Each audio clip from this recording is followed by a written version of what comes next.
একটি এমন পাহাড়ি উপত্যকা যেটিকে জিন, পরী, ভূত এবং দৈত্য দানবদের সাথে সাথে আরও আশ্চর্য অদ্ভুত মাখলুকাতদের বাসস্থান হিসেবে জানা হয়ে থাকে। এটি এমন পাহাড় যেখানে সর্বসময়ে অন্ধকার থাকে, চন্দ্র সূর্য রশ্মি সেখানে কখনোই পৌঁছায় না। সেই উপত্যকা যেখানে আজ পর্যন্ত কোনো মানুষ পৌঁছাতে পারেনি। তাহলে কি এই উপত্যকাটি জিনেদের বাসস্থান হয়ে আছে, না কোনো অন্য দুনিয়াতে যাওয়ার কোনো রহস্যময়ী রাস্তা? আর সারবারে কায়নাত, সরকারে দোজাহা, ইমামুল আম্বিয়া জনাবে মুহাম্মাদুর রাসূলুল্লাহ সাল্লাল্লাহু আলাইহি ওয়াসাল্লাম এই পাহাড়ের সম্বন্ধে কি জানিয়েছিলেন, জানবো এই সব কিছুকে আজকের এই খুব সুন্দর ভিডিওতে। আপনি শুধুমাত্র জুড়ে থাকুন আমাদের সঙ্গে শেষ পর্যন্ত।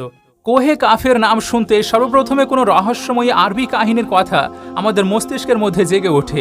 এক এমন কাহিনী যেখানে বাদশাহদের খুব সুন্দরী শেহজাদেদের কাছ থেকে শুরু হয়ে জিন এবং পরীদের হাতে বন্দী হয়ে যাওয়া এবং সর্বশেষে জাদুতে গিয়ে শেষ হয়। এই সমস্ত কাহিনীর প্রধান কেন্দ্র সাধারণভাবে এমনও হয়ে থাকে যে অমুক দেশের এক শক্তিশালী বাদশার খুব সুন্দরী এবং রূপবতী শেহজাদিকে কোনো অমুক জিন অথবা কোনো দানব অপহরণ করে নিয়ে গিয়েছে, আর কোহে কাফের কোনো উপত্যকাতে অবস্থিত থাকা তারিখ মহলে নিয়ে গিয়ে বন্দী বানিয়ে রেখেছে। এমন ধরনের কাহিনী হিন্দুস্তান, ইরান এবং আরবের আশেপাশের অঞ্চলগুলির পুরানো কিতাবগুলিতে খুব সুন্দর করে বর্ণনা করা আছে। খুব সুন্দর করে কিতাবের মধ্যে উল্লেখ থাকা সত্ত্বেও এই কাহিনীগুলো মানুষের মুখে মুখে রেওয়ায়ত রূপেও প্রচলিত হয়ে আছে। কোহ একটি ফার্সি শব্দ যার অর্থ হলো পাহাড়, আর কাফ হলো আরবি হরফ দুই নুক্তাওয়ালা কফ, আর দুটোকে একত্রিত করলে বোঝায় একটি পাহাড় যে আরবি অক্ষর কফের মতো বৃত্তাকার হয়ে পুরো পৃথিবীকে ঘিরে রেখেছে। ইসলামী রেওয়ায়তে কোহে কাফকে জিনেদের দেশ বলা হয়, আর যেটিকে আল্লাহ রাব্বুল আলামিন উজ্জ্বলিত ঝুমুর বা পান্না থেকে বানিয়েছেন। যেখানে আবার ইরানি রেওয়ায়তের মতে এই অঞ্চলটি উত্তর কাফকাজ এলাকাতে ছিল, আর এই অঞ্চলকে মানুষের কোনো দল আজ পর্যন্ত কবজাও করতে পারেনি, কেননা প্রাচীন বিদ্যাতে এই পাহাড়ি এলাকাকে রহস্য দ্বারা ঢেকে রেখেছে।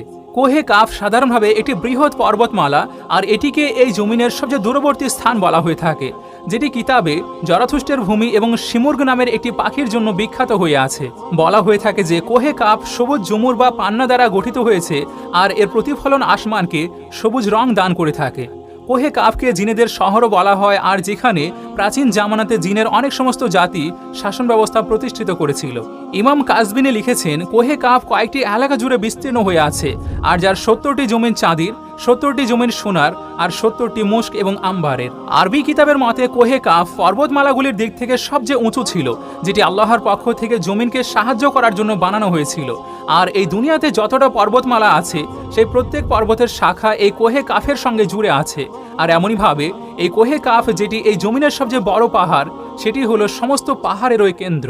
জাকারিয়া আল কাজবিনী 13 শতাব্দীতে আজাইব আল মাখলুকাত ওয়া ঘারায়েব আল মাউজুদাত নামের একটি কিতাবে লিখেছিলেন, যেখানে তিনি কসমোলজির উপর ভিত্তি করে একটি এমন ধারণা দিয়েছিলেন যে এই আসমানকে আল্লাহ রাব্বুল আলামিন ধরে রেখেছেন যাতে করে সেটি যেন জমিনের উপর পড়ে না যায়। এই জমিনের চারিদিকে পর্বতমালার একটি সিরিজ দ্বারা বেষ্টিত হয়ে আছে, আর যার মধ্যে কোহে কাফও যুক্ত আছে, আর যে সেই পর্বতমালাগুলোকে একটি খুঁটির মতো করে নিজের জায়গায় স্থান দিয়ে রেখেছে।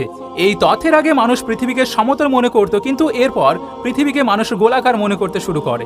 এমনইভাবে বিখ্যাত সুফি বুজুর্গ জালালউদ্দিন রুমি নিজের বর্ণনাতে কোহে কাফ নামের এই পাহাড়ের বর্ণনা কিছু এমনভাবে করেছেন যে শক্তিশালী বাদশাহ সিকন্দর জুলকারনাইন আবে হায়দের সন্ধানে পূর্ব দিকে সফর করতে শুরু করেছিলেন, আর এই সফরের সময়ে হযরত জুলকারনাইন আলাইহিস সালাম কোহে কাফ পর্যন্ত পৌঁছে গিয়েছিলেন। তারপর যখন আপনি কোহে কাফে পৌঁছালেন, তখন দেখতে পেলেন যে সেখানে ফেরেশতা ইসরাফিল কিয়ামতের দিনে সুর ফুঁকার জন্য অপেক্ষা করছেন। কোহে কাফ আর এখানে বসবাসকারী মাখলুকাতদের জন্য একটি অন্য রেওয়ায়ত বর্ণনা করা হয়ে থাকে, যেখানে হযরত ইবনে আব্বাস রাদিয়াল্লাহু তাআলা আনহু ইরশাদ করেছেন, রাসূলুল্লাহ সাল্লাল্লাহু আলাইহি ওয়াসাল্লাম আমাদের কাছে তাশরিফ নিয়ে আসলেন, আর যেখানে আমরা মসজিদে নববীতে হালকা বানিয়ে বসেছিলাম, তখন আমাদেরকে হুজুর সাল্লাল্লাহু আলাইহি ওয়াসাল্লাম ইরশাদ করলেন, তোমরা কি করছো?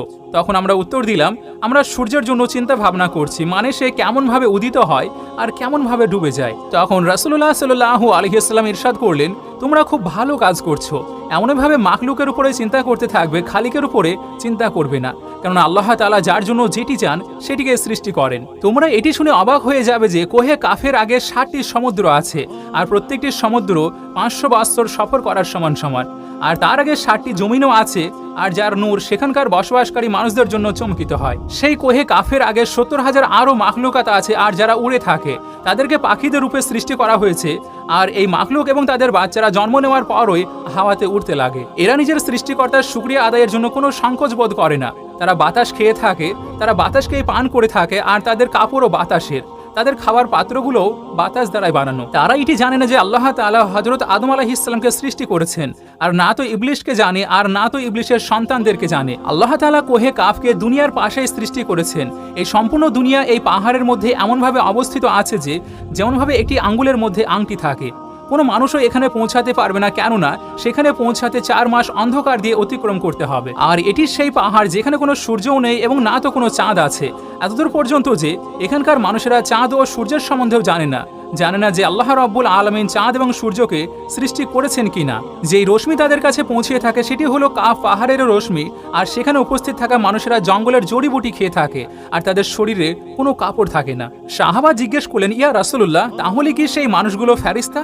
তখন হুজুর সাল্লাল্লাহু আলাইহি ওয়াসাল্লাম ইরশাদ করলেন, না, তারা ফেরেশতা তো নয়, কিন্তু তারা যেভাবে আল্লাহর হুকুম আহকামকে মেনে চলে সেটি একেবারে ফেরেশতাদের মতোই। তারপর রাসূলুল্লাহ সাল্লাল্লাহু আলাইহি ওয়াসাল্লাম ইরশাদ করলেন, মিরাজের রাত্রিতে আমার সাক্ষাৎ কোহে কাফে বসবাসকারী মানুষদের সঙ্গে হয়েছিল, আর সেখানকার মানুষেরা হুজুর সাল্লাল্লাহু আলাইহি ওয়াসাল্লামের দাওয়াতকে কবুলও করেছিলেন, আর তারপর তারা মুসলমান হয়ে যায়।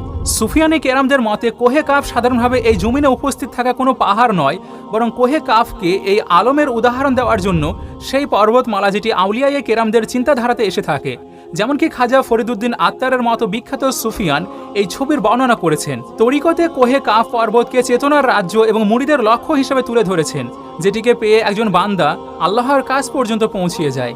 অনেক সমস্ত মানুষ এটি মনে করে থাকেন যে এই কাফ শব্দটি কোনো জিনিসের মারকাজ বা কেন্দ্রকে প্রকাশ করে থাকে, আর এই শব্দটি এত পবিত্র যে কোরআনের মধ্যে একটি সম্পূর্ণ সূরার নাম সূরা কাফ দেওয়া হয়েছে, যেটি এই কোহে কাফ পাহাড়ের দিকে ইশারা করে থাকে। আর এই সূরাতে আল্লাহর মর্যাদার বর্ণনা, মৃত্যু এবং জীবনের ধারণাও পেশ করা হয়েছে। কোহে কাফ জিওগ্রাফিভাবে আমাদের এই পৃথিবীতে কোথায় অবস্থিত আছে তার জন্য বিভিন্ন ধারণা পাওয়া যায়। বেশিরভাগ বিশেষজ্ঞ এটি দাবি করে থাকেন যে আরব রজনীর সেই কোহে কাফ সাধারণভাবে রাশিয়া দেশে অবস্থিত থাকা কাফকাজ মানে মাউন্ট ককেশাস নামের একটি পাহাড়ি উপত্যকা। আর এই অঞ্চলটি ইউরোপিয়ান রাশিয়ার ব্ল্যাক সি এবং কাস্পিয়ান সির অংশ, যার মধ্যে আর্মেনিয়া, আজারবাইজান, উজবেকিস্তান, রুশ এবং চেচিনিয়ার মতো দেশ যুক্ত আছে। এই অঞ্চলটিতে কুদরতি মানব সম্পদে ভরপুর হয়ে আছে, আর যেখানে জীবজন্তু এবং পাখিদের প্রচুর প্রজাতি দেখতে পাওয়া যায়। ঝিল, হ্রদ আর ছোট ছোট ঝর্ণাগুলোকে দেখে এমনটি মনে হয় যে মনে করুন জান্নাত ওই জমিনে নেমে এসেছে। এখানে মানুষ ও জনবসতি খুবই সামান্য আছে, আর এই পাহাড়ি উপত্যকাটি এশিয়াকে ইউরোপ থেকে বিচ্ছিন্ন করেছে।